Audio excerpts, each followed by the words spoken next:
Journal du lundi soir présenté par Romain Petitjean de l'Institut Iliade. Vive la civilisation européenne. Bon, bonsoir. C'est parce que je n'ai point mis mon casque et pourtant c'est la 14e émission. J'ai pourtant mes marques. Bienvenue à tous dans le studio de Radio Courtoisie. Merci d'être à nos côtés. Alors pour thème principal aujourd'hui, quelle idéologie pour les États-Unis d'Amérique ? À une semaine de l'affrontement final entre Kamala Harris et Donald Trump pour désigner celui qui présidera aux destinées du pays et mènera de fait le bloc occidental, le libre journal Vive la civilisation européenne s'intéresse aux penseurs et aux idéologues qui mènent le combat dans les coulisses. Quelles sont les doctrines géopolitiques en jeu ? L'interventionnisme atlantiste restera-t-il nécessairement l'horizon indépassable de la politique étrangère des États-Unis ?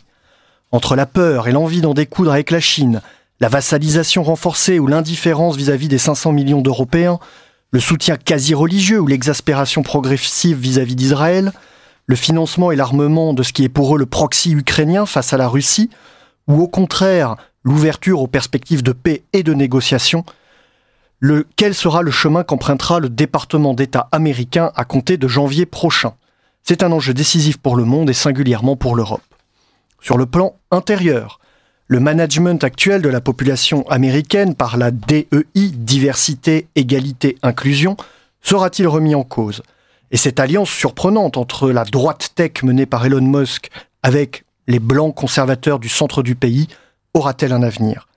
Enfin, le problème de la confiance dans l'établissement, de l'emprise de l'État profond et des questions politiques cruciales telles que l'immigration légale ou illégale seront-elles réellement mis sur la table ? Pour tous ces grands enjeux intérieurs et extérieurs, et c'est là la question que nous nous posons aujourd'hui, ce soir, quelles influences les grandes idéologies fondatrices américaines, notamment le puritanisme et le libéralisme, continueront-elles à exercer ? L'idéalisme wilsonien, qui n'est ni plus ni moins que l'extension infinie de la démocratie libérale au profit des États-Unis d'Amérique, continuera-t-il à avoir le vent en poupe face aux BRICS ? Quel rôle joueront exactement les idéologies ayant émergé plus ou moins récemment dans le paysage américain ? On peut citer pêle-mêle le wokisme, le conservatisme chrétien anti-avortement, la tendance libertarienne et anti-impôt, ou les néo-réactionnaires et les accélérationnistes qui prônent une forme d'élitisme technologique, voire de fuite en avant prométhéenne.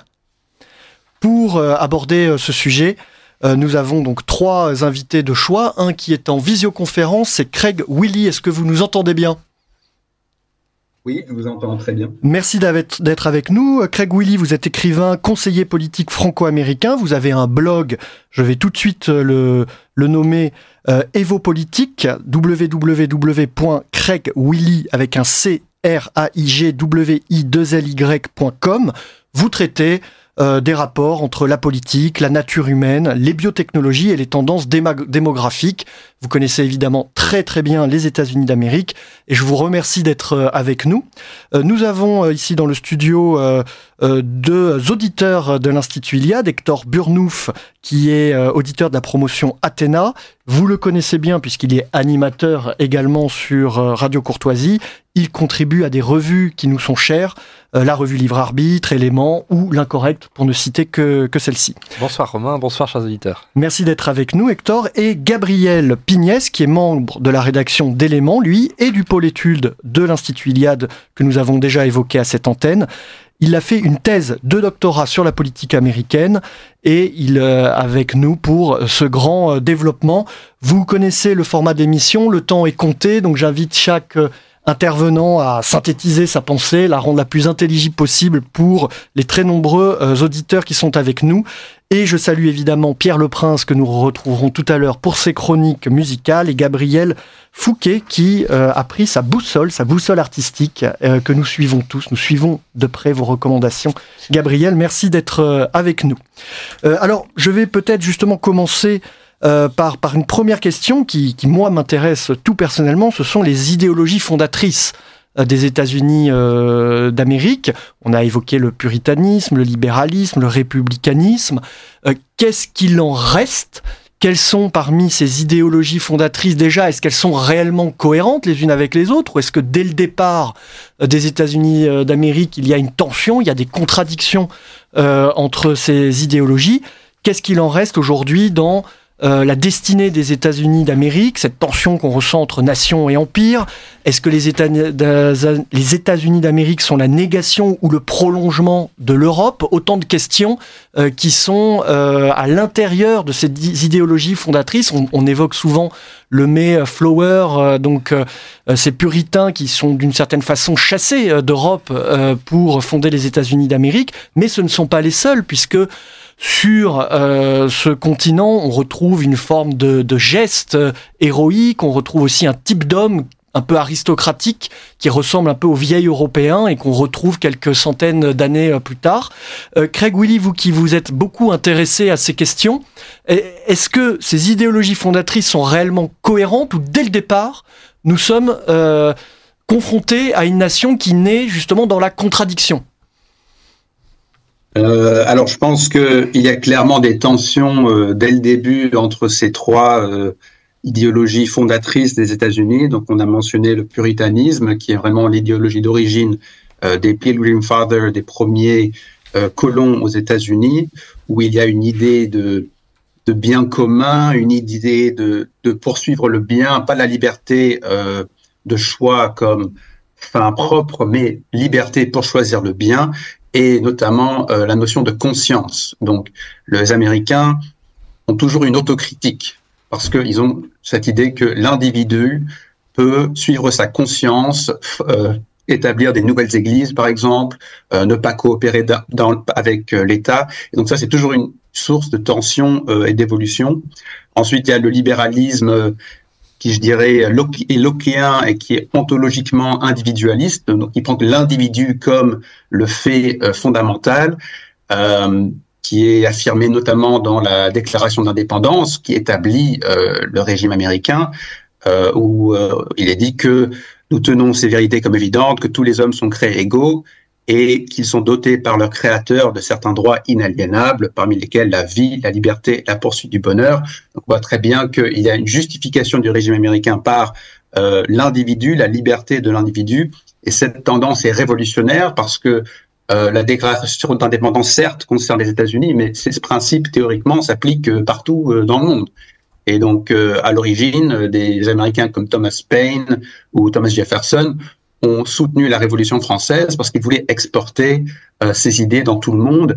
Et un siècle plus tard, avec Woodrow Wilson et l'idéalisme wilsonien, on a comme doctrine fondamentale américaine le fait de répandre la démocratie libérale partout dans le monde, qui est quelque chose qui est tout le temps complètement assumé et actif dans la politique étrangère américaine, plus ou moins de manière plus ou moins cohérente.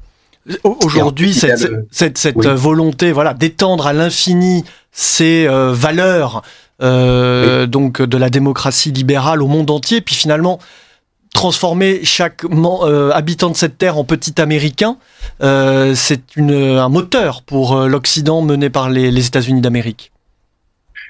Alors ça guide la politique étrangère américaine depuis au moins un siècle, pas avant forcément, parce que les Américains étaient isolationnistes à un moment, mais depuis Woodrow Wilson et plus encore depuis la Seconde Guerre mondiale, c'est vraiment la matrice fondamentale, et c'est vraiment une stratégie assez puissante parce que d'une part, ces valeurs résonnent avec beaucoup de gens dans le monde, et d'autre part, ça tend à transformer des opposants géopolitiques aux Américains qui peuvent être puissants en alliés relativement faibles. Donc je pense à l'Allemagne par exemple. L'Allemagne fédérale n'est pas un État géopolitiquement fort ou qui peut rivaliser avec les États-Unis. Pareil, le Japon, on l'a transformé du Japon impérial dans le Japon libéral-démocratique pacifique qui ne peut pas rivaliser avec les États-Unis. Ce sont plus ou moins des dépendances en fait. Des vassaux. On peut dire que ce sont des vassaux. Il y a même le Conseil des relations étrangères européen, ECFR, qui est une association soutenue par George Soros et les sociétés ouvertes, qui a publié un article se plaignant que l'Europe est trop vassalisée. Donc même ECFR, qui est absolument pro-américain et pro-wilsonien, en fait, se plaint que les Européens sont trop dépendants du point de vue énergétique, technologique et même culturel. Ça devient grave, le niveau de dépendance des Européens. Et donc, ça opère absolument. Je voulais juste mentionner une troisième idéologie fondatrice américaine qui est le républicanisme, qui est en fait très classique. En fait, c'est Cicéron, c'est le modèle romain, c'est Machiavel. C'est l'idée d'avoir un État qui fonctionne. Parce qu'avant la Constitution, il y avait 10 ans d'histoire américaine où il n'y avait pas de régime cohérent. C'était un peu comme l'Union européenne aujourd'hui, où chaque État faisait ce qu'il voulait. Et en fait, c'est une tendance réaliste dans la pensée américaine, mais qui mène à l'union, une institution forte avec l'union, suprême même dans le continent nord-américain. Et philosophiquement, disons, ça tend vers la modération, la politique étrangère de Washington, par exemple, du John Adams. Mais cette tendance-là, disons, c'est des moyens républicains à des fins libérales, je dirais. La fin tend à être libérale, les moyens sont républicains. Je me tourne vers les invités dans le studio, Hector Burnouf et Gabriel Pignès. Donc sur ces idéologies fondatrices, est-ce que cette première présentation faite par Craig Wiley vous paraît complète? Et surtout, qu'est-ce qu'il en reste? C'est la question qu'on peut se poser, puisqu'il y a des élections dans une semaine à peine. Hector Burnouf. Alors oui, notre camarade voit ça effectivement d'un point de vue américain. Gérer ça d'un point de vue notamment français, puis encore normand. Vous savez quel est ce grand gentilhomme écrivain qui a décrit la culture politique américaine après un voyage assez tôt dans les congestions de la très jeune démocratie américaine? C'est bien sûr Alexis de Tocqueville. Et il voit l'Amérique comme étant fondée autour d'une nouvelle sainte trinité qui serait celle de la Bible, de la Constitution et du dollar. Et on retrouve les éléments ainsi évoqués. C'est-à-dire que la Bible, contrairement en Europe, n'institue pas une religion, comme pouvait l'être le catholicisme ou l'anglicanisme, mais elle sacralise la conscience individuelle de la personne humaine, éclairée par Dieu. C'est la définition qu'on donne du puritanisme. La Constitution américaine crée un modèle électif, pas démocratique, électif, républicain. Notre ami faisait opportunément cette distinction, d'une république fédérale, sur le modèle jeffersonien, fait d'un enchevêtrement de libertés. Liberté communale, liberté individuelle, liberté associative, et enfin le dollar, puisque l'Amérique est effectivement une nation qui est très portée sur l'avoir et sur la matière. Donc ces principes-là, effectivement, ils restent. La pratique religieuse reste importante, la culture politique américaine, avec toute cette belle liturgie politique que l'on connaît, de monuments, de parades, de rituels qui interviennent à chaque moment fort institutionnel américain, et puis bien sûr la passion pour la marchandise et pour l'avoir, qui est peut-être la chose la plus solide de ce qui reste aujourd'hui. Ajoutons quand même qu'une nation, ce sont certes des principes, ce sont certes des valeurs, mais c'est aussi ce que Renan appelait une manière de se souvenir ensemble. L'Amérique, comme la cité antique, et comme la nation européenne du 19e, aime sans cesse se raconter à elle-même sa propre histoire. Elle se raconte finalement un roman national. Vous connaissez peut-être la définition que donnait le théoricien littéraire très psychanalytique des années 70, Marthe Robert du roman, qui procédait pour elle de la conviction d'un personnage qu'il était auto-engendré. Le personnage de roman, systématiquement, a une attitude qui le dissocie un peu du reste de la société et qui le rend original, puisqu'il est pervaincu d'être un bâtard ou alors un enfant trouvé. Don Quichotte, par exemple, dans la création constante de lui-même, de sa propre personnalité, de sa propre identité. Il dit « je vois ce que j'ai envie de voir, je vois un laidron, je vois une... » Le self-made man américain. Le self-made man américain qui a aussi une dimension collective, pour le coup. L'Amérique cultive la même attitude et croit en son propre engendrement. Vous connaissez cette phrase du poète John Bart qui dit « L'Amérique est née d'une mère européenne et d'un père inconnu, tout Américain est un orphelin. » Ajoutons cependant que c'est un orphelin volontaire. L'Amérique s'est faite volontiers bâtarde. À l'observation, et si on va là-bas, vous êtes familier du territoire américain, tout ou presque lui vient d'Europe. Ses monuments, sa langue, sa musique, sa culture, son modèle politique, ses valeurs qu'on évoque. On parle des Lumières, elles commencent quand même en Europe, avant de s'installer sur le continent européen. Elle est finalement, sur un plan civilisationnel et culturel, un prolongement du vieux continent. Pourtant, elle s'obstine à revendiquer son exceptionnalisme. Et cet exceptionnalisme, notre interlocuteur le faisait remonter au président Wilson. Effectivement, à partir de Wilson ou de Theodore Roosevelt, l'Amérique peut prétendre à certaines de ses ambitions, géopolitiquement. Avant, elle ne le pouvait pas. Mais si on revient aux origines des textes des pères fondateurs, l'idée que l'Amérique a un destin à part, distinct de l'Union européenne, distinct de l'Europe, voire même en rupture avec son continent d'origine, eh bien cela intervient dès le discours d'adieu du président Washington à la nation américaine, lorsqu'il annonce qu'il quitte le pouvoir et ainsi de suite. Il explique que l'Europe est associée à l'idée de souveraineté, c'est-à-dire de frontières. L'Europe admet une limite dans le temps, dans l'espace, là où l'Amérique, elle, au contraire, pensera la frontière comme étant quelque chose à sans cesse repousser. C'est la frontière territoriale, bien sûr. On a cette frontière qui est en fait un front pionnier, à travers lequel on extermine les populations autonomes pour répandre le mode de vie américaine. On a également la frontière technologique, on a également la frontière morale, enfin bref. Il y a cette idée que l'Amérique est la nation qui va s'abstraire de toute idée de limite, là où l'Europe avait l'obsession du bornage. Et de la mesure, qui nous viennent des Grecs. Absolument. Et on pourrait dire que cette identité est quelque chose de proprement romanesque, puisqu'elle est hallucinée. Comme Don Quichotte hallucine complètement dans son environnement, il voit des géants et ainsi de suite, l'Amérique voit quelque chose en elle-même, quelque chose d'exceptionnel, quelque chose d'original. Donc vous nous dites que les Américains hallucinent leur propre nation, leur propre destinée, leur propre pays. Parce que c'est un terme littéraire, hallucination, ou finalement, de sciences politiques? On pourrait être assez critique, puisque l'Amérique se représente quelque chose. Ce qui, à l'observation sensible, nous qui sommes Européens, n'est pas quelle originalité culturelle américaine on voit lorsqu'on y va. On voit une forme abâtardie au niveau architectural, au niveau cinématographique, au niveau culturel de l'Europe. Quelques créations d'ailleurs, musicales, artistiques, etc. Mais l'Amérique n'aurait pas finalement tellement de mal à se penser comme étant le prolongement de l'Europe. Si elle se pense comme étant un modèle de civilisation à part, autonome, distinct, voire même en rupture par rapport à l'Europe, je rappelle que l'Amérique a été en guerre contre tous les États européens, y compris la France. Eh bien, il est probable que ce soit une insémination du fantasme, finalement. Si sa mère est européenne et son père est inconnu, qu'est-ce que son père inconnu, sinon une forme d'insémination ou d'hallucination intellectuelle, effectivement. Ajoutons simplement, par rapport au roman national américain, qui explique que ce sont des pèlerins qui ont voulu fonder une nouvelle cité sur la colline, une espèce de Jérusalem du Nouveau Testament, que les premiers Américains étaient certes là pour des raisons religieuses, sans doute sincères, mais aussi pour faire du fric. La fondation de la nation américaine, c'est 1603, je crois, à la baie de Chesapeake, avec la compagnie qui en fait territorialise une affaire commerciale, vous voyez. Donc les tout premiers Américains sont d'abord là pour l'avoir et pour la marchandise. Mais ça... Gabriel Pignès, sur cette première partie, est-ce que votre fine connaissance du monde politique américain peut apporter quelques éclairages aux auditeurs?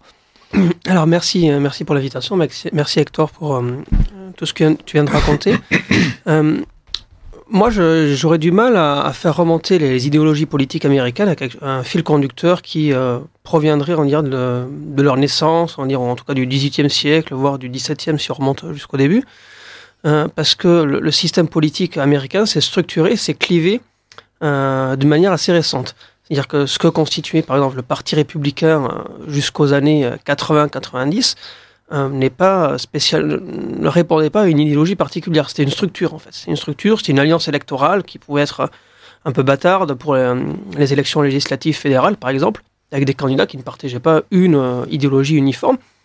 Et si on prend le conservatisme, par exemple, il s'est structuré après la Seconde Guerre mondiale de manière plus ou moins artificielle, en tout cas voulue par les intellectuels qui ont pensé progressivement en plusieurs étapes qu'est-ce que pouvait être une alternative au logiciel libéral qui était devenu hégémonique avec Roosevelt, donc juste avant la Seconde Guerre mondiale, et qui est resté en fait hégémonique jusqu'à une époque très récente. Et donc il y a quand même une sorte de nouvelle naissance sur le plan politique des États-Unis tout au long du XXe siècle, avec différentes étapes de construction idéologique, de reconstruction idéologique de ce que va être le conservatisme. Ça va être par exemple en 1955 avec William Buckley, la création du fusionnisme, c'est-à-dire la fusion entre les conservateurs sociétaux, religieux, avec les libertariens. Ça va être différentes étapes. La lutte, le ressentiment contre les civil rights, avec l'affaire de Newburgh dans les années 60, et ainsi de suite. Le reaganisme. Donc il y a une série d'étapes qui sont assez récentes, en fait, et qui recomposent... Et qui sont finalement pas aussi caricaturales qu'on a pu le faire en disant, il y a des espèces d'idéologies d'origine, et quoi qu'il arrive, les États-Unis parce qu'elles sont irriguées de cette idéologie puissante, cette triple idéologie, puritanisme, libéralisme, républicanisme, mais aussi par leur position sur l'échiquier mondial, leur position territoriale, ce serait finalement beaucoup plus compliqué que ça. Il y a quand même eu un puzzle politique. Alors c'est pas forcément caricatural, puisque aujourd'hui encore dans le monde politique, parmi les commentateurs américains, on essaie de faire référence à ces grands commencements. Donald Trump, par exemple, se qualifie de jacksonien. Il fait beaucoup référence à Andrew Jackson, donc qui était président des États-Unis, grosso modo dans les années 1830, sur 2 mandats. Donc effectivement, il ressemble quelque part à un Andrew Jackson. On fait référence parfois au Jefferson, au jeffersonisme. Donc on essaie quand même encore de rattacher des grands courants à ces grands commencements. Mais il y a quelque chose aussi aux États-Unis qu'il faut considérer, c'est qu'on a deux partis. On a deux partis et on a deux camps qui s'organisent. Le système politique est structuré autour de ça. Les institutions commandent en fait l'existence de deux camps en politique, et donc ça structure aussi les idéologies. Donc ça a recomposé aussi les idéologies, puisqu'il a fallu que ces camps s'opposent politiquement. Donc ils opposent des idées qui allaient être d'un côté une certaine chose, et de l'autre quelque chose qui était opposé. Donc il y a quelque chose d'artificiel qui est propre au système politique américain pour avoir créé comme ça deux camps qui effectivement sont devenus de plus en plus caricaturaux, de plus en plus opposés. Nous y revenons après une première pause musicale proposée par l'excellent Pierre Leprince. Chers auditeurs, bonsoir. Une fois n'est pas coutume, le morceau que vous allez écouter n'a pas été sélectionné pour ses qualités musicales, mais pour son histoire insolite. En effet, en août 2023, un certain Oliver Anthony poste sur les plateformes de streaming le morceau Rich Men North of Richmond, ou Les hommes riches au nord de Richmond pour les anglophobes. Un morceau de country assez basique avec une voix éraillée par le tabac et l'alcool sur une guitare acoustique, comme il en existe des centaines, mais celui-ci a eu un destin peu commun. Alors, un peu de géographie américaine, Richmond est la capitale de l'État de Virginie, très rural, et au nord se trouve Washington, ville des élites, qu'Oliver pointe du doigt dans sa chanson.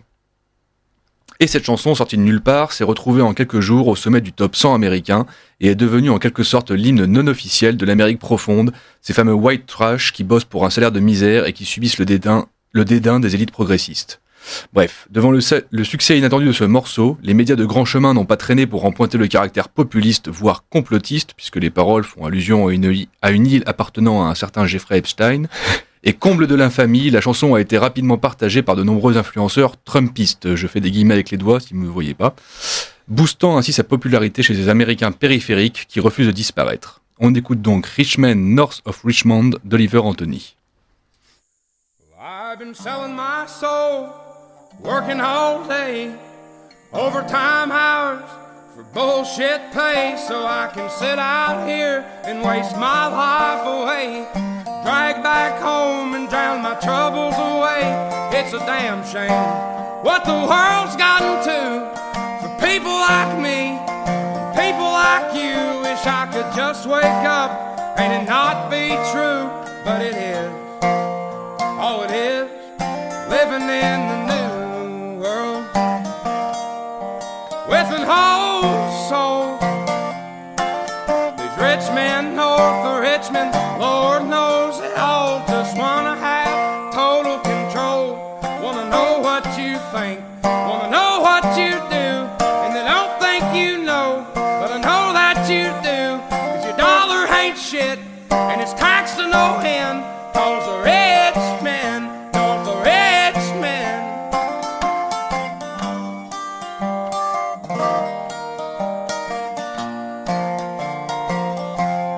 I wish politicians would look out for miners, and not just miners on an island somewhere. Lord, we got folks in the street, ain't got nothing to eat, and the obese milking welfare. Well, God, if you're 5'3" and you're 300 pounds, taxes ought not to pay for your bags of fudge rounds. Young men are putting themselves 6 feet in the ground, 'cause all this damn country does is keep on kicking them down. Lord, it's a damn shame what the world's gotten to for people like me, people like you. Wish I could just wake up and it not be true, but it is. Oh, it is living in the new world with an whole soul. These rich men north of Richmond, Lord knows they all just wanna have total control. Wanna know what you think, wanna know what you do, and they don't think you know, but I know that you do. 'Cause your dollar ain't shit, and it's taxed to no end. 'Cause the rich men, north of Richmond.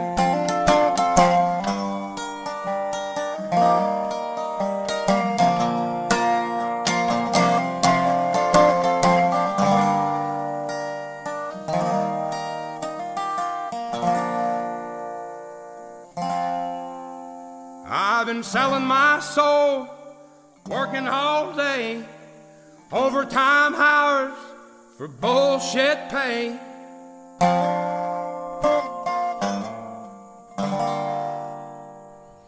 Nous revoilà dans le studio de Radio Courtoisie pour le libre journal Vive la civilisation européenne qui aujourd'hui aborde la question des idéologies en sous-bassement de cet affrontement politique qui va avoir lieu dans quelques jours aux États-Unis d'Amérique.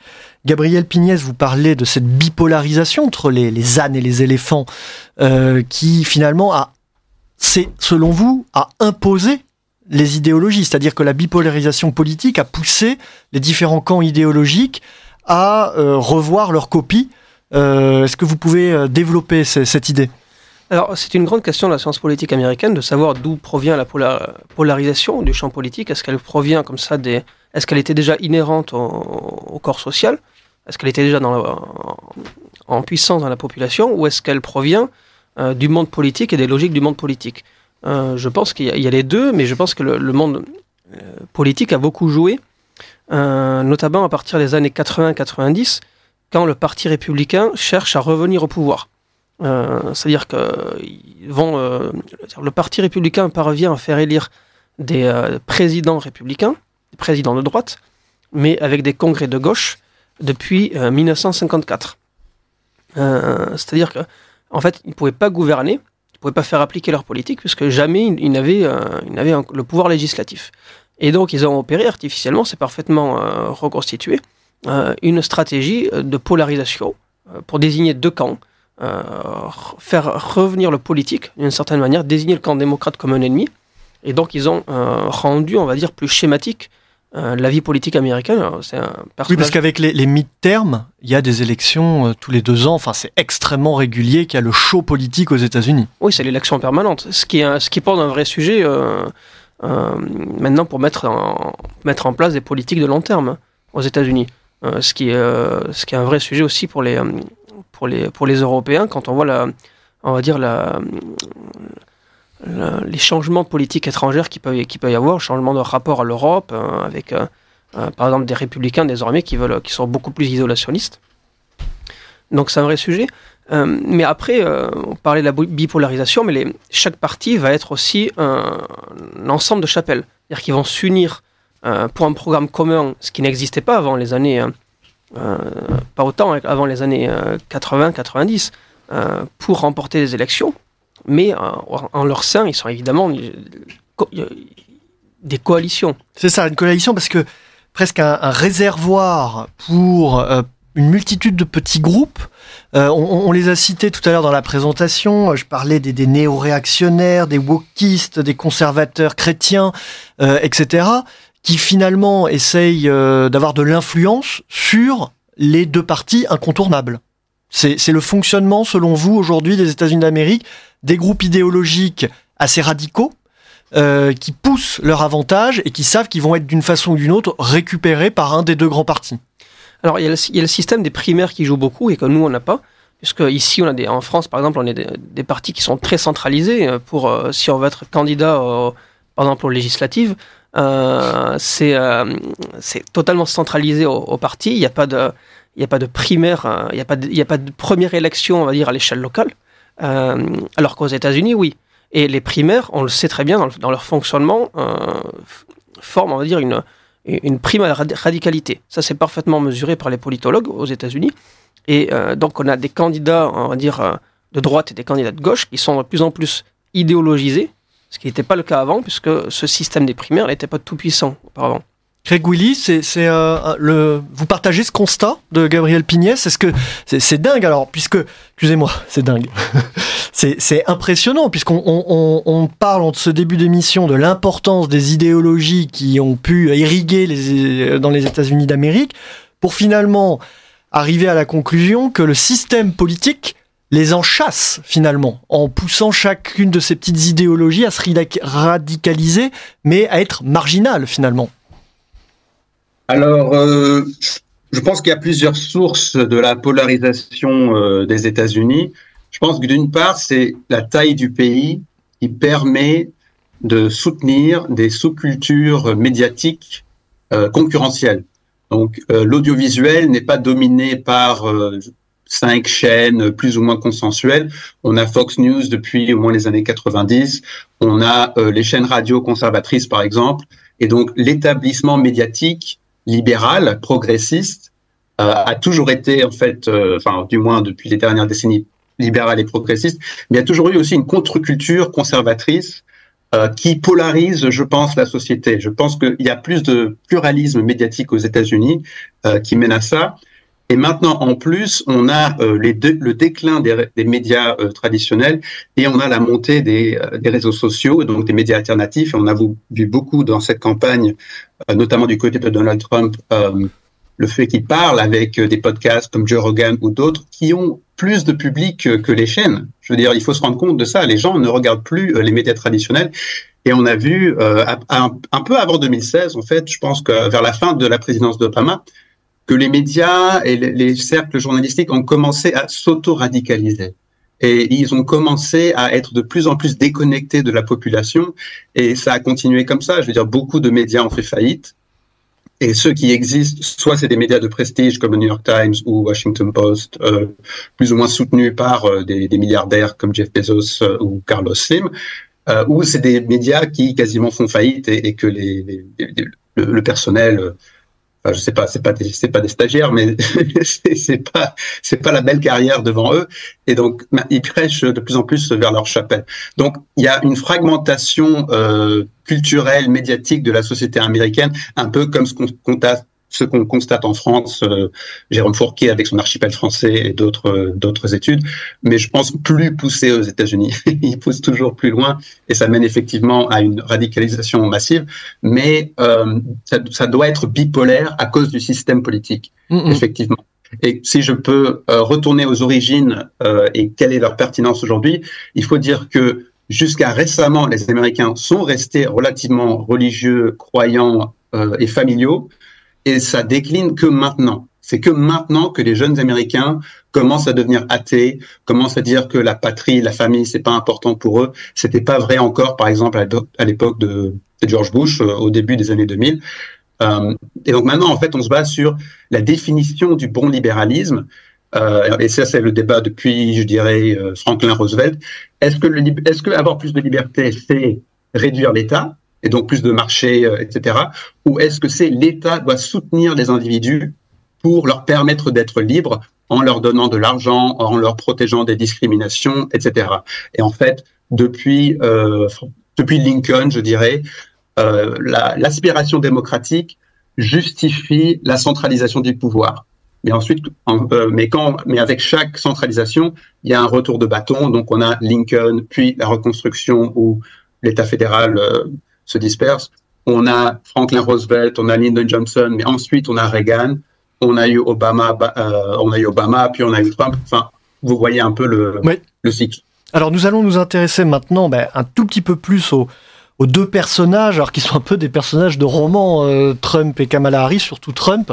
Vous nous en direz quelques mots tout à l'heure, Hector Burnouf.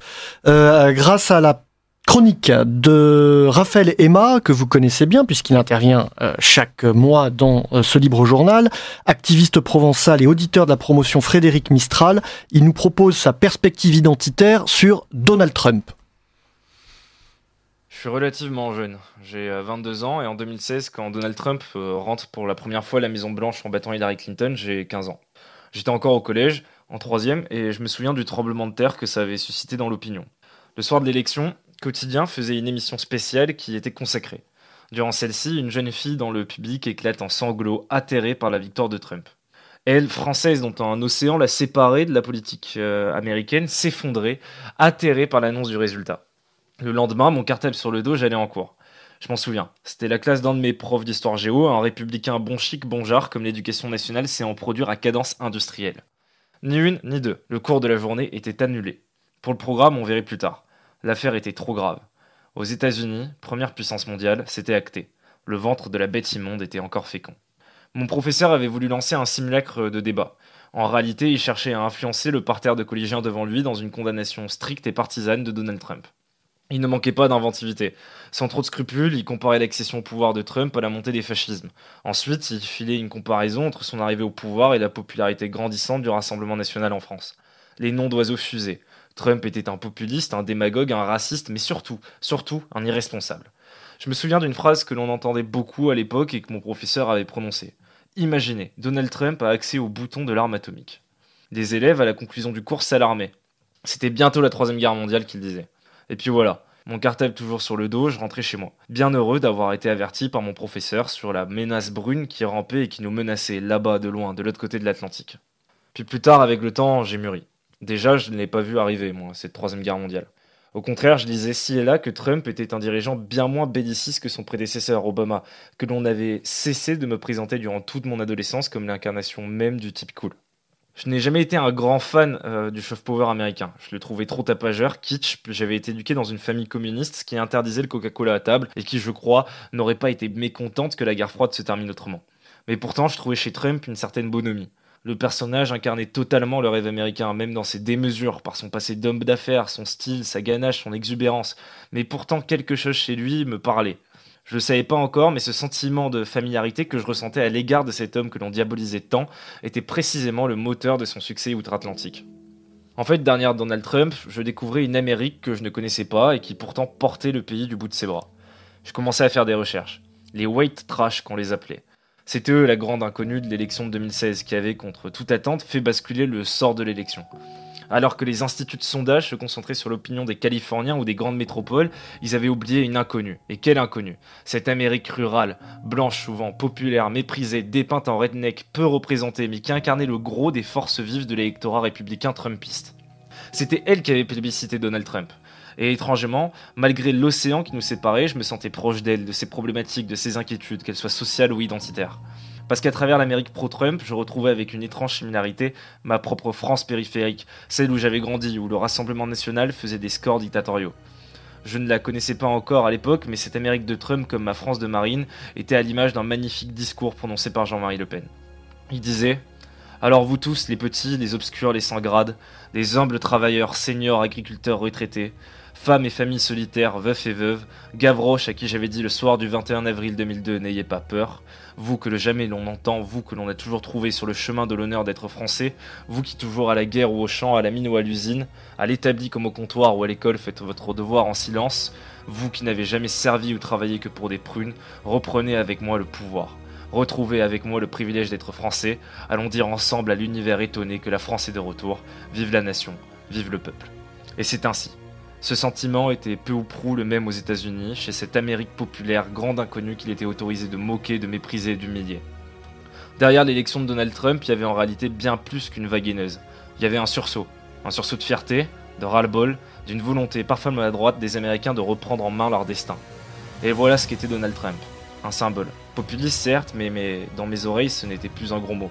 C'était plutôt même le gage de la sincérité d'un engagement, d'une représentation. Il y a probablement beaucoup de choses à dire sur Donald Trump. Sur sa politique, sur ses mesures, sur son bilan. J'avoue avoir du mal à m'y pencher objectivement comme le ferait un politologue ou un économiste, trop nostalgique que je suis du symbole qu'il incarnait. Envers et contre tout, quand le monde entier voulait le vouer aux gémonies, Donald Trump se faisait représentant d'une Amérique oubliée, humiliée, en fin de course, qui me rappelait les propres sentiments de mon peuple sur le vieux continent, lui aussi dépassé par la course de l'histoire et des événements. Donc voilà mon Donald Trump. Le porte-parole d'un sentiment générationnel. Avec un sourire, je le voyais il y a quelques jours se mettre dans la peau d'un caissier à McDo pour s'incarner à l'image des Américains du quotidien, dont 1 sur 5 a déjà travaillé dans l'enseigne au moins une fois dans sa vie. Comment ne pas songer à l'iconique photo que Trump nous a offert en survivant à sa tentative d'assassinat. Le poing levé, le visage encore en sang, il avait hurlé un « fight back ». L'histoire jugera sur pièce que l'on tirera de son bilan. En attendant, ces paroles peuvent nous animer. Fight back, littéralement riposter. Ne vous laissez plus faire, ne baissez plus la tête, retrouvez votre courage et votre fierté. Voilà ce qu'est Trump, voilà ce qu'est l'icône, voilà ce qu'est le symbole. Merci à Raphaël et Emma, nous nous retrouvons juste après cette annonce importante de Radio Courtoisie. En 2024, Radio Courtoisie fête ses 37 ans.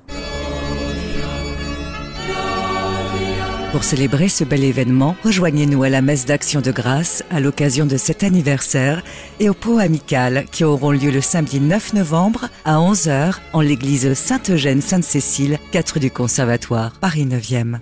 Inscrivez-vous en ligne sur notre site internet anniversaire.rc.fr ou par courriel à secrétariat@rc.fr ou encore par téléphone au 01 46 51 00 85. Hector Burnouf, dans sa chronique, donc Raphaël et Emma évoquent un peu cette figure littéraire qu'est Donald Trump.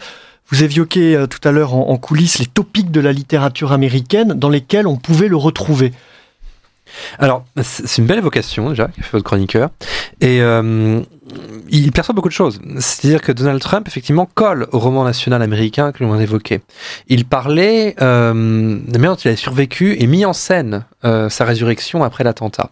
Si vous vous souvenez, en 2020, il a été atteint par le Covid. On disait que la maladie serait grave, on disait que son état était assez critique. Il a également réussi à mettre en scène son retour à la Maison-Blanche, toujours le poing levé, en disant « fight, fight, fight ». On le donnait pour mort politiquement. Après l'attentat du 6 janvier, il a réussi à revenir. Plusieurs fois dans ses affaires, on le donnait également mort sur un plan financier, il a réussi à revenir. Comme un film à Hollywood, finalement. Comme un film à Hollywood, et si l'on colle à la culture politique américaine, c'est la figure de ressuscité. Si cher à Saint-Paul et aux protestants, justement. C'est l'homme qui a réussi à dépouiller l'homme ancien qui était en lui pour revêtir l'homme nouveau, comme le dit Saint-Paul dans l'Épître aux Romains. C'est l'homme revenu des enfers, c'est l'homme qui s'accomplit, et puis c'est aussi l'homme fort. Il faut se rappeler que l'Amérique, à la base, est une nation darwinienne qui a été fondée dans le sang par des hommes contre une nature sauvage, dans un contexte extrêmement conflictuel. Donc c'est la figure de l'homme fort. Et l'Amérique a beaucoup plus que nous, ce culte, justement, de l'homme fort. Donc Trump, par le symbole qu'il incarne, par la mise en scène qu'il arrive à mettre de lui-même, de ses résurrections, etc., colle parfaitement bien à l'identité politique américaine. Alors si l'on veut parler un peu plus de la culture américaine, notamment de la culture savante, on peut trouver des évocations littéraires de Donald Trump, ou du moins des personnages qu'évoquait notre chroniqueur. Qui sont les petits, les sans-grades, qui sont les petits blancs américains, les rednecks, les déplorables, les hillbillies. Vous savez que le colistier de Trump s'est fait connaître d'abord par un livre qui s'appelait Hillbilly Elegy. J.D. Vance, où il racontait son adolescence dans un contexte d'une famille gravement dysfonctionnelle, pétée aux opioïdes, qui chérissait son crucifix et son flingue, enfin, quelque chose de très très folklorique. Bon. Il faut voir que ces gens de rien, ces garagistes, ces caissiers, ces planteurs de tabac en faillite, etc., peuplent une grande partie du roman américain, notamment tout ce qui concerne la littérature du Vieux Sud.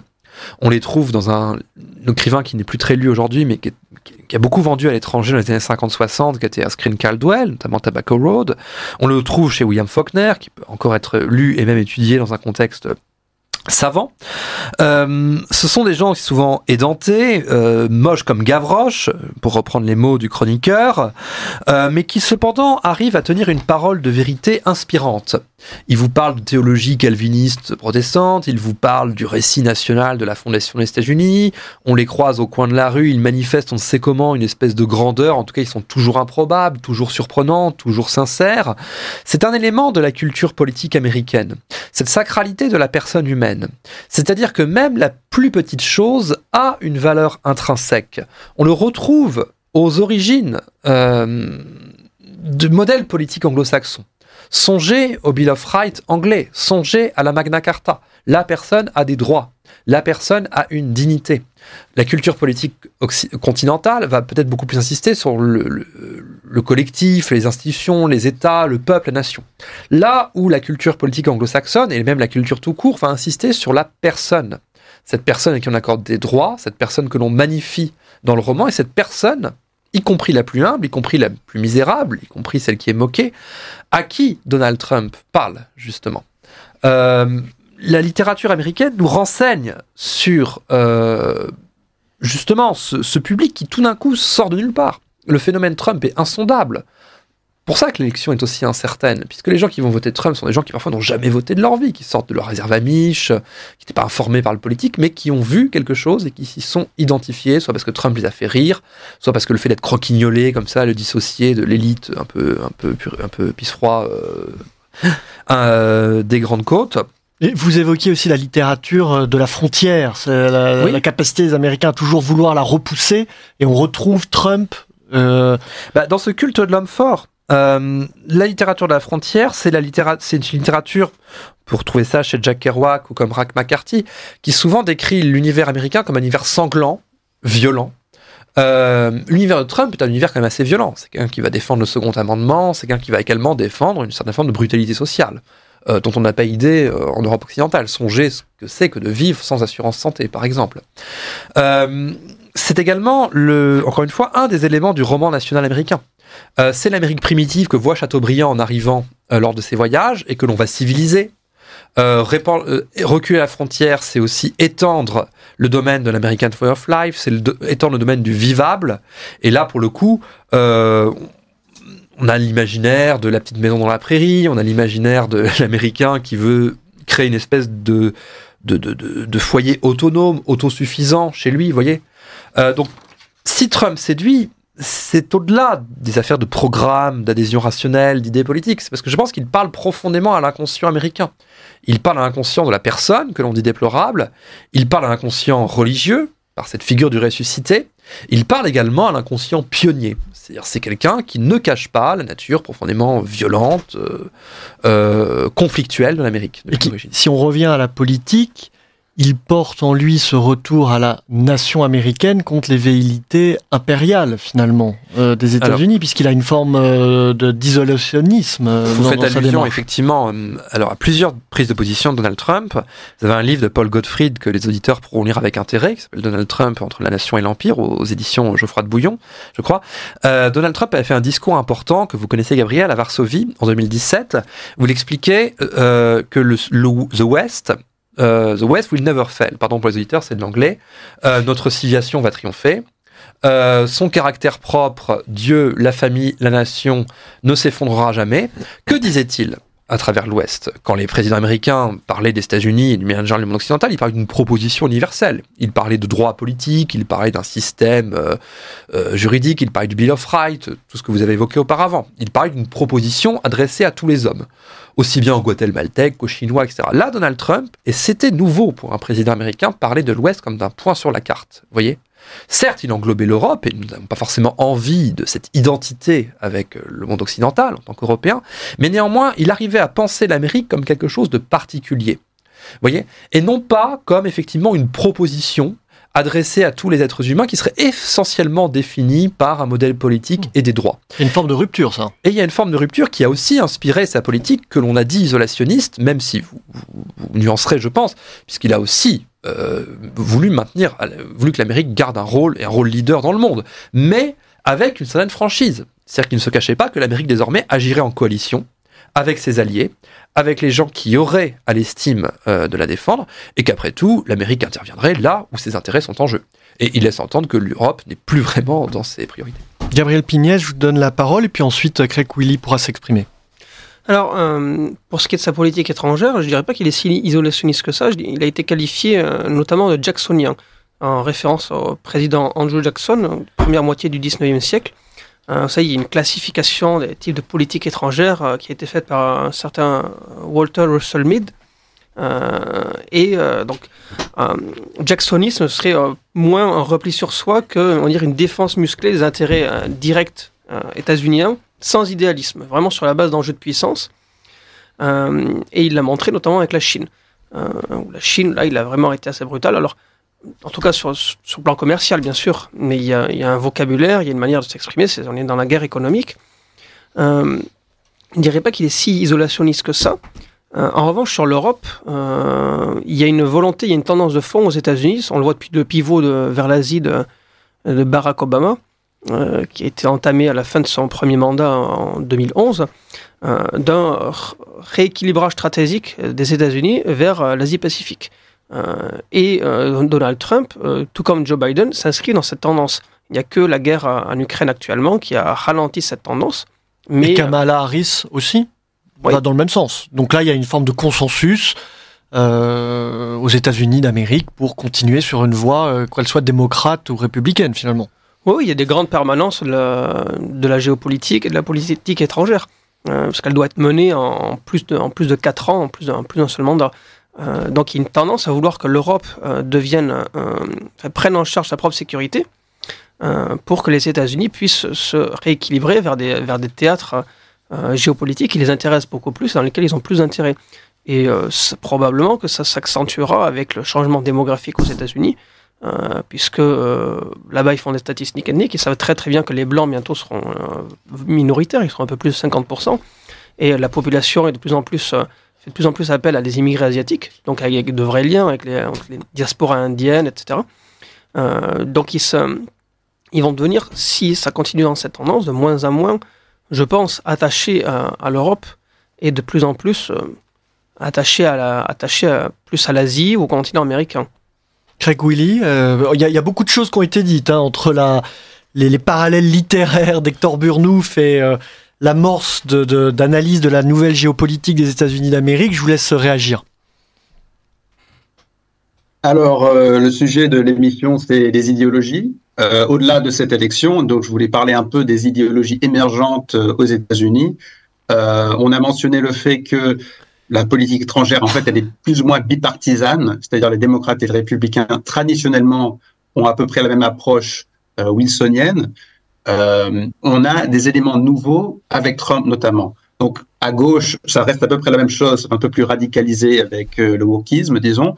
À droite, traditionnellement, on a une coalition, on a mentionné le fusionnisme, des religieux, des cercles des affaires et du lobby israélien. Je vous arrête 2 secondes. Oui. J'ai lu, je ne sais absolument pas la véracité de cette info, que des observateurs pensaient que le wokisme, cette vague quand même assez caricaturale et très pénible, allait finalement décroître aux États-Unis, et puis cette idée-là allait finalement presque disparaître du paysage américain. C'est dans Causeur. Et c'est dans Causeur.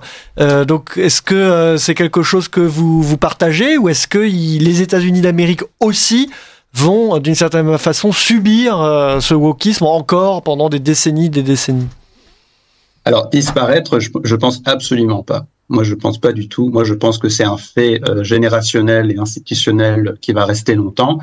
Après, ce qu'on constate dans cette élection, c'est que c'est beaucoup moins fort. D'accord. C'est-à-dire qu'il y a des woke un peu partout, mais moi, je constate notamment une émancipation du Parti républicain. Avant, il était vraiment dompté par les médias, parce que tu ne pouvais que exister si les médias audiovisuels vous considéraient comme acceptables.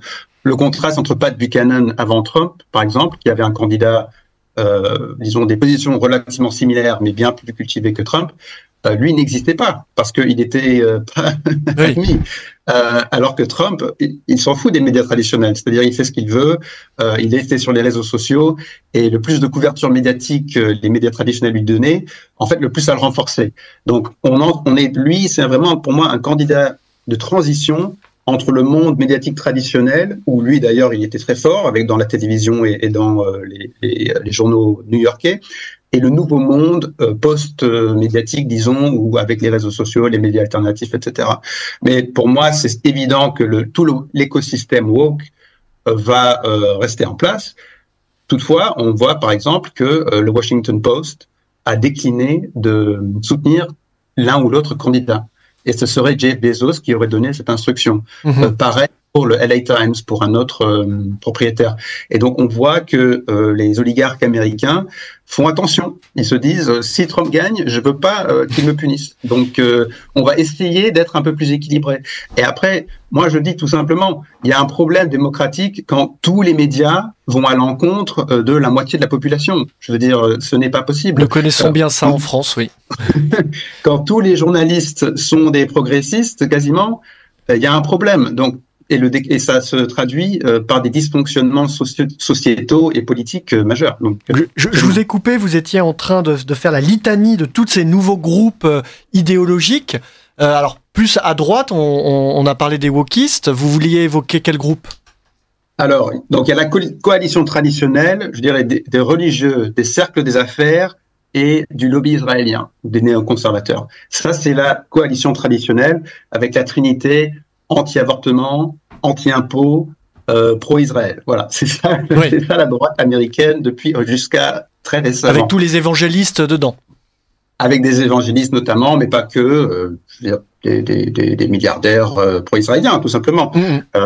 Mais avec Trump, cela a changé relativement parce que il croit dans la nation américaine. Il croit aux intérêts de la nation américaine, donc il est contre l'immigration illégale, il est pour l'industrie américaine, il est pour les douanes, pour les taxes sur des tarifs sur les exportations chinoises notamment. Et ça, c'est une révolution dans la politique américaine. Avant, le libre-échange et l'immigration illégale, c'était un peu un consensus bipartisan.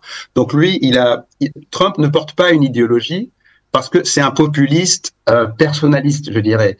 Il a son style personnel, plus ou moins agressif, plus ou moins spontané, plus ou moins incohérent. Les deals, donc il a une approche transactionnelle avec à peu près tout le monde, donc, y compris avec les pays du monde. Lui, il va dire, l'Europe, vous êtes gentil, pourquoi nous, on dépense 4 ou 5% de notre PIB sur la défense, et vous, c'est 1,5%. Pourquoi nous, on devrait payer pour la défense par rapport à la Russie, par exemple? Donc lui, il veut des deals, il veut défendre les intérêts américains au sens effectivement égoïste, matérialiste quelque part, mais c'est un nationalisme civique. Et là, je pense qu'il y a vraiment une incompréhension entre une frange énorme de la gauche et sans doute de la camarade française du jeune qui est intervenu tout à l'heure, parce que eux, ils pensent vraiment que Trump, c'est le KKK. Ils pensent que Trump, c'est la chasse aux noirs, la chasse aux gens de couleur. Ce n'est vraiment pas le cas. Il ne s'attaque jamais aux noirs, primo. Il a des relations très bonnes avec les noirs. Et dans cette élection-là, 40% des hispaniques, dans certains sondages, soutiennent Trump. Vous vous rendez compte? Le gars a été contre l'immigration clandestine mexicaine, notamment dans des termes assez brutaux. Il a 40% de soutien chez les hispaniques. C'est du jamais vu chez les républicains. Et il n'a jamais poursuivi ce vote. C'est-à-dire que c'était pas en s'aplatissant face aux demandes d'immigration clandestine qu'il a acquis ce soutien. Et il a acquis ce soutien parce que, sans doute, c'est un homme fort. Je pense qu'il y a des hispaniques, parce que aussi c'est des hommes, et aussi parce que quand il défend les intérêts des ouvriers américains, ça défend aussi des ouvriers hispaniques ou noirs. Et donc on voit moins de racialisation en fait de la politique américaine et plus en fait une division sexuelle. Les hommes soutiennent Trump, les femmes soutiennent Harris. Et c'est vraiment très brutal. Donc le nationalisme civique comme nouvelle idéologie qui réémerge, qu'on pourrait lier au républicanisme d'ailleurs, classique, ça c'est un fait nouveau qui va rester avec J.D. Vance, je suis sûr. Et ensuite, l'autre idéologie qui émerge, c'est la tech right, c'est la droite technologique de la Silicon Valley, c'est Peter Thiel, Elon Musk notamment évidemment, Mark Andreessen et Curtis Yarvin. Et c'est en fait plus ou moins traditionnellement, ce serait lié au libertarianisme, donc que les entreprises doivent pouvoir effectivement repousser la limite, faire des nouvelles technologies, aller sur d'autres planètes avec moins d'État administratif, moins d'impôts, plus de liberté d'expression. C'est vraiment un nouveau fait politique. Ce n'était pas le cas avant où il y avait cette frange de la Silicon Valley, parce que je pense que la plupart sont quand même des progressistes, mais il y a cette frange critique qui soutient les républicains pour ces raisons-là, avec de l'argent, avec X, qui a été racheté par Musk, avec le soutien direct de Musk à Donald Trump. Donc c'est vraiment un nouveau fait dans la coalition de droite aux États-Unis. Avec cette défense acharnée de la liberté d'expression qui peut avoir vraiment des répercussions ici en Europe. Hein. C'est pas du tout anodin. Je crois que Pierre Leprince, vous aviez sur Jeff Bezos et Washington Post. Je voulais justement rebondir là-dessus. Apparemment, là, ça vient de tomber. Il y aurait plus de 200 000 abonnements qui auraient été annulés après l'annonce de Jeff Bezos et du Washington Post de ne pas soutenir Kamala Harris. Soit quand même quasiment 8% des abonnés, ce qui est quand même assez énorme pour le Washington Post. Donc, oui, on peut faire le parallèle ici en France, on peut imaginer, c'est un vrai phénomène. Pierre Leprince, vous vouliez nous proposer une seconde pause musicale. Alors, tout à fait. Alors, pour ce second interlude, j'ai voulu conserver une certaine unité par rapport au morceau précédent. Unité de lieu, les montagnes Appalaches. Unité de genre, le folk country tendance bluegrass, donc privilégiant les instruments acoustiques. Mais 70 ans avant Oliver Anthony. Dans les années 50, donc, avec les Kossoy Sisters, deux sœurs jumelles, Irène à la guitare et Hélène au banjo, qui chantent leurs montagnes et leurs forêts avec une insouciance qui colle à cette Amérique alors en pleine ascension post-Seconde Guerre mondiale. Cette Amérique de l'abondance, du plein emploi et de la société de consommation en devenir, qui contraste fortement avec l'amertume de celle des années 2020, en dépression identitaire et financière, où l'American Dream, tant vanté de par le monde, a viré au cauchemar. Bref, je vous propose d'écouter In the Pines des Kosoi Sisters, un morceau qui chante l'Amérique des grands espaces et d'une insouciance perdue, mais qui reviendra peut-être. À très vite pour de nouvelles chroniques.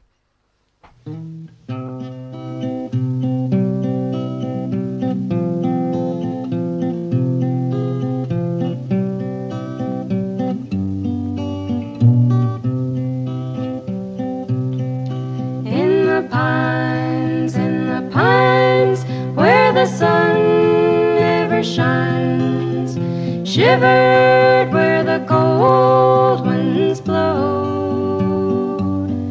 In the pines, in the pines, in the cold lonesome pines, shivered where the cold winds blow.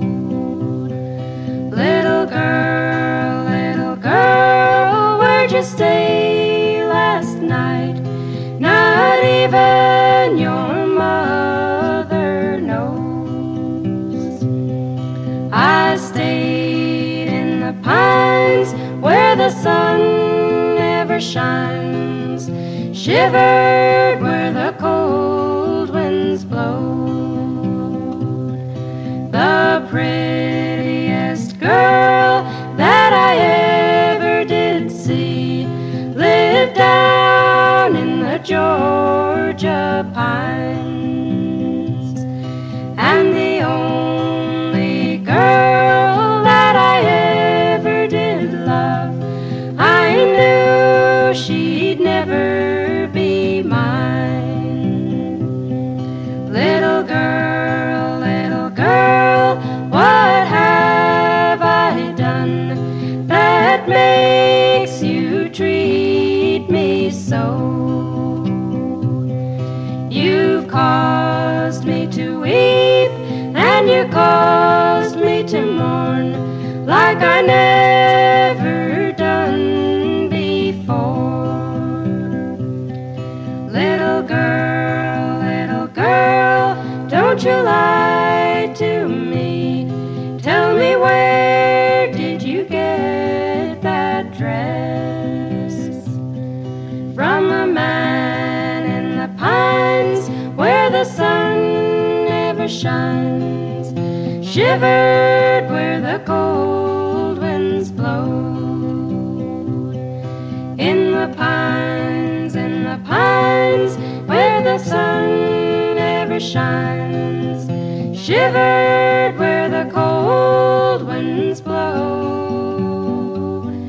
In the pines, in the cold lonesome pines, shivered where the cold winds blow.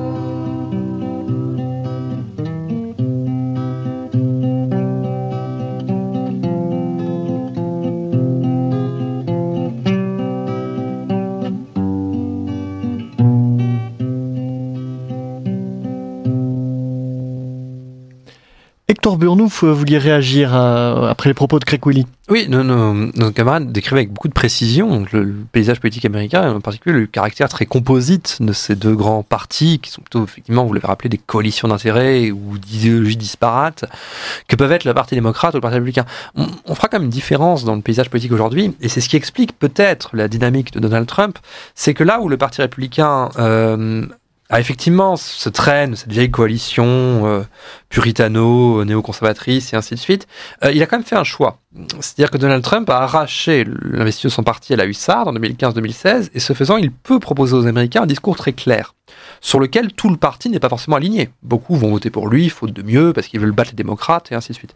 Mais c'est vrai que ce nationalisme, ce protectionnisme, ce semi-isolationnisme dont vous parliez, s'est imposé quand même à tous les élus républicains. Et tout l'enjeu de son premier mandat a quand même été de le faire avaler au Congrès et à son parti politique. Là où les démocrates ont voulu enjamber la primaire et n'ont pas fait ce choix, justement, entre une aile woke, une aile rooseveltienne, une aile wilsonienne, une aile modérée, une aile radicale, et ainsi de suite, eh bien, les démocrates, on ne sait pas très bien comment ça s'est fait, mais on a l'impression qu'ils ont un peu maintenu Joe Biden sous respiration politique artificielle pour enjamber la primaire et le débrancher, de telle manière à ne pas avoir cette grande explication collective qui aurait nécessité d'exhiber les fractures idéologiques du Parti démocrate. On voit que les démocrates portent mal leur nom puisqu'ils ont chanté l'élection pour ne pas la faire. Ce faisant, eh bien, la candidate Kamala Harris se retrouve avec rien à dire finalement, puisqu'elle n'a pas réussi à imposer une ligne qui lui était propre. Qu'est-ce qu'elle peut dire à part j'ai bossé à McDo, de sa gueule, je m'inscris dans l'Amérique, j'aime tout le monde, elle n'a rien à dire. Donc, son discours est totalement vide, ce qui fait que l'Américain veut quand même, comme le Français, je pense, un peu de clarté, quoi. Gabriel Pignès, vous vouliez insister sur, tout de même, dans cet horizon, hein, et ça peut être que la faiblesse du camp démocrate aide à un certain renouveau de la droite américaine qui intéressera les auditeurs de Radio Courtoisie. Alors il y a un vrai renouveau de idéologique de la droite américaine depuis quelques années, depuis la jeunesse du Trumpisme, vers une droite qui va être moins libérale, qui va être plus, on va dire, illibérale. Alors, il y a des penseurs catholiques, des intellectuels catholiques qui sont justement au centre de ce renouveau, qui se considèrent, qui se qualifient de post-liberal right, de droite post-libérale, ce qu'ils appellent à faire... c'est Patrick Deneen, par exemple, qui parle dans son livre qui s'appelle Regime Change, changement de régime, qui parle de mettre au pas toutes les élites libérales du pays. Et on a un vrai changement de son qui met fin, en fait, on va dire, au consensus fusionniste. Le fusionnisme, on en avait parlé tout à l'heure, c'était la fusion depuis 1955, avec la naissance de la National Review, des conservateurs sociétaux, c'est-à-dire religieux, avec les libertariens sur le plan économique.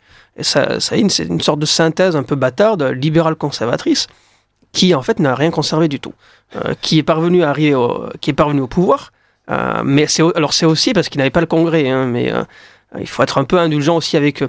Mais ils sont arrivés au pouvoir, ils ont fait élire plusieurs présidents, ça a été Ronald Reagan par exemple, qui était un petit peu l'acmé de ce mouvement, mais ils ne sont pas parvenus à conserver quoi que ce soit.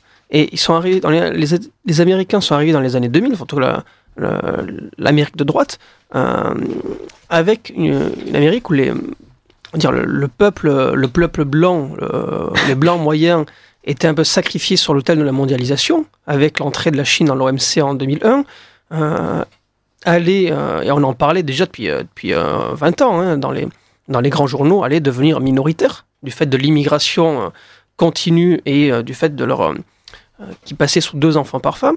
L'Amérique était menacée sur les théâtres internationaux, elle était en tout cas défiée, challengée, et donc une nouvelle droite s'est mise en place avec plusieurs courants. Je vous ai parlé des intellectuels catholiques, mais il y a aussi le Trumpisme qui vient au secours de ce peuple en voie de disparition. Quand il y a tout ce discours sur le déclin de l'Amérique, en fait, c'est le déclin de l'Amérique blanche. Ce sont eux qui ont peur, en fait.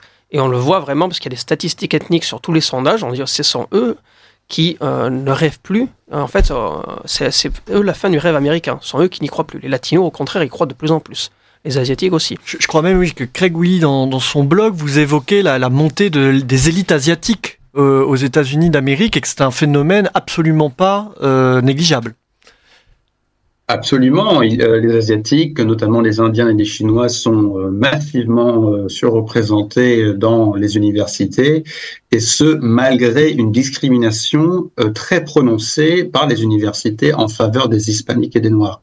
Donc il faut avoir des notes et un SAT score extrêmement élevé pour un Asiatique d'aller à Harvard ou à Stanford et à d'autres universités d'élite, et ils y arrivent quand même. Il y aura, il me semble, un changement d'élite à un moment. À un moment, l'Amérique, c'était des élites plus ou moins entièrement WASP. Après, il y a eu beaucoup d'immigration de juifs européens et qui ont eu leur place parmi l'élite aussi. Aussi, une immigration catholique, des familles catholiques comme les Kennedy, des familles politiques très influentes.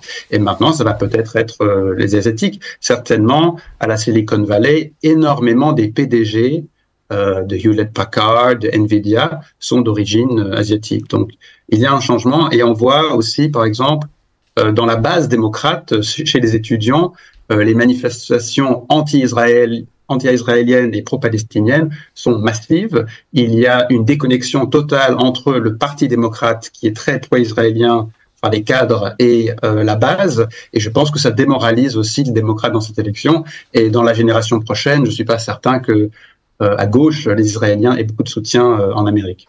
Je vous remercie tous les trois. Nous arrivons malheureusement au terme de ce dossier principal. Il reste quelques chroniques que nous souhaitons évidemment dérouler. Craig Willy, on peut retrouver vos analyses sur votre blog www.craigwilly.com.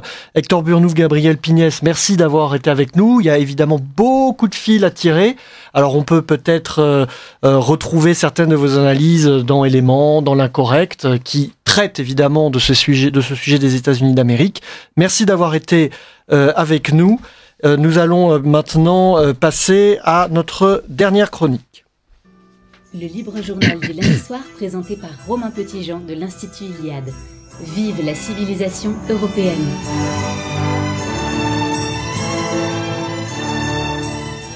Autour d'un verre, le rendez-vous poétique du libre journal Vive la civilisation européenne.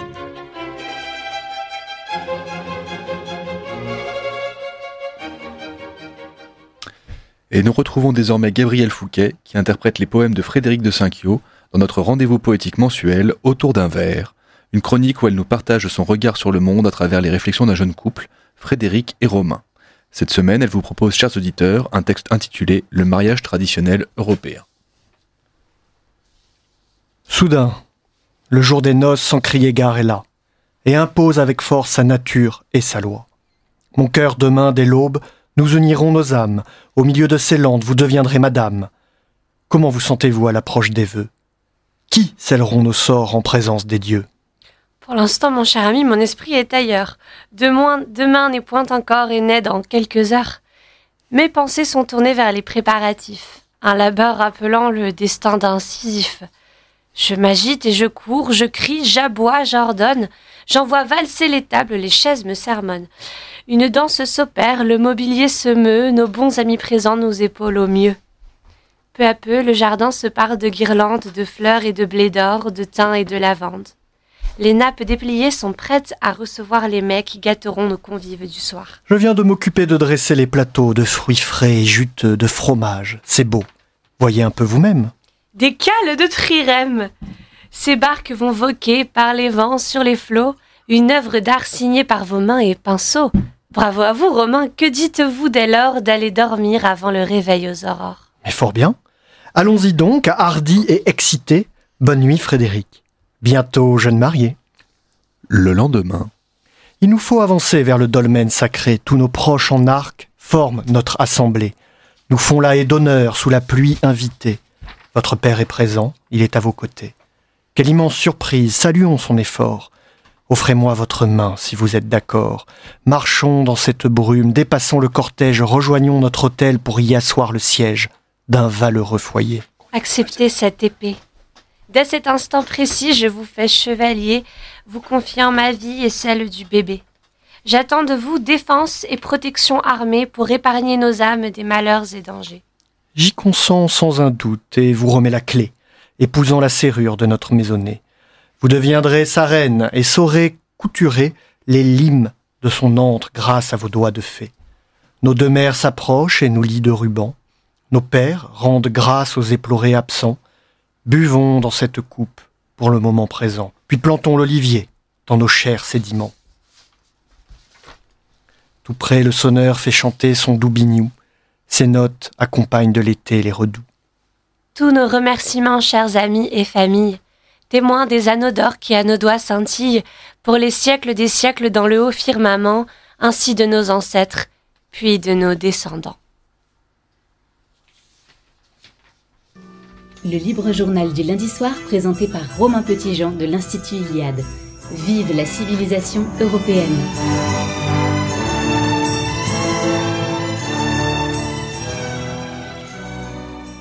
Gabriel Fouquet a retrouvé sa boussole, une boussole artistique avec quelques tribulations, quelques références que vous pourrez retrouver sur les réseaux sociaux, notamment de l'Institut Iliade et de Radio Courtoisie. Depuis samedi soir dernier et jusqu'à dimanche prochain, nous sommes dans le temps des morts et de la nature qui rentre en sommeil. La vieille fête celtique de Samhain, devenue Toussaint et toute proche, la Saint-Hubert le 3 novembre aussi. Et qui dit Saint-Hubert dit messe de Saint-Hubert. Et qui dit messe de Saint-Hubert dit trompe de chasse. Une fois l'an, Leur cuivre résonne dans le cœur de nos lieux sacrés, de la forêt à la pierre. Les aficionados de l'art cinégétique, à ce sujet, n'hésitez pas à réécouter notre émission précédente disponible sur toutes les plateformes. Donc, ces aficionados pèlerineront certainement vers Salbris, la capitale française de la chasse. Les traditionnels, eux, devront attendre l'automne prochain pour retrouver les redingotes rouges dans la nef de Notre-Dame de Paris. Gratuitement... D'ici là, plusieurs enregistrements de la messe parisienne de Saint-Hubert sont disponibles en ligne, de quoi répéter. Enfin, les esthètes préféreront certainement l'acoustique parfaite de Notre-Dame de Chartres, la plus belle de nos cathédrales, et non, ce n'est pas un débat. Là-bas, vous ne quitterez pas la forêt. La légende veut que la Belle de Pierre s'élève sur une ancienne grotte occupée par des druides carnutes, dédiée 100 ans avant notre ère à la Virgine Paritourée, la Vierge devant enfanter. Celle qui s'élève au milieu de la Beauce fête d'ailleurs cette année les 1000 ans de sa fondation, l'occasion de découvrir son trésor enfin restauré, ainsi qu'une jolie exposition au musée des Beaux-Arts voisins, 1000 ans de sculpture à Chartres. Mais après les forêts de pierre, replongez dans les forêts originelles. Une journée familiale à Fontainebleau. D'abord, une promenade dans ces bois multimillénaires, puis rendez-vous au château. Jusqu'au 27 janvier 2025, Jean-Baptiste Oudry et ses chasses de Louis XV sont à l'honneur. Le souverain, fidèle serviteur de Diane, commande entre 1733 et 1746 à son peintre de cour, entendez par là de chasse à cour, un ensemble de 9 cartons de tapisserie sur ses chasses royales. Jean-Baptiste Oudry devrait d'ailleurs plaire également à vos petits dauphins. Peintre animalier de renom, il a notamment illustré avec brio les fables de La Fontaine. Donc dotez votre équipage du livret-jeu disponible sur place et taillot. Sur le trajet du retour, le blues ensorcelant de Katie Melua et les couleurs de l'automne vous laisseront songeurs. Ovidienne, l'allée cavalière que vous remonterez se métamorphosera décidément en chemin de la mémoire. Est-ce la saison ou simplement le retour à la terre primitive qui réveille vos souvenirs? Entre les troncs se meuvent les ombres de ceux qui vous attendent en Avalon. Dans le rétroviseur dorment ceux qui ont encore tant de jours à vivre et qui ajoutent de la vie à chacun de vos propres jours. C'est peut-être à cela que nous invitent véritablement les forêts d'automne. En tout cas, c'est ce à quoi nous invite Anne-Dauphine Jullian dans son dernier ouvrage « Ajouter de la vie au jour ». Auteur à succès, une vie extraordinaire, celle qui se présente comme une mère désenfantée écrit, je cite, « pour ceux qui sont en vie, au nom de tous les siens, ceux là-haut et ceux ici-bas. Elle écrit le lien, elle écrit ce qui nous maintient, elle écrit la vie. » Fin de citation. Merci Gabriel Fouquet. Et je vous dis au mois prochain.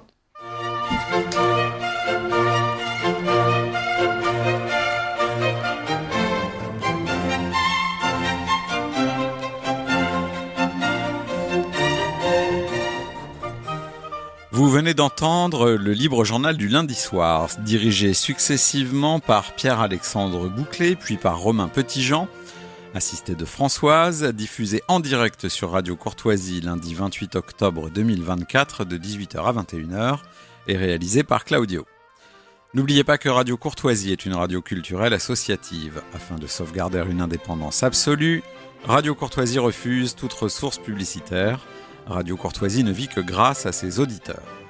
Aidez-nous à demeurer libres, rendez-vous sur soutenir.rc.fr et accédez à l'ensemble de nos archives à partir de 5 € par an. Si vous le désirez, nous pouvons vous faire parvenir un enregistrement de ce libre journal. Commandez le CD-ROM pour le prix franc de port de 9 € ou 6 € seulement si vous êtes adhérent de notre association. Je vous rappelle notre adresse, Radio Courtoisie 61 boulevard Murat, 75 016, Paris.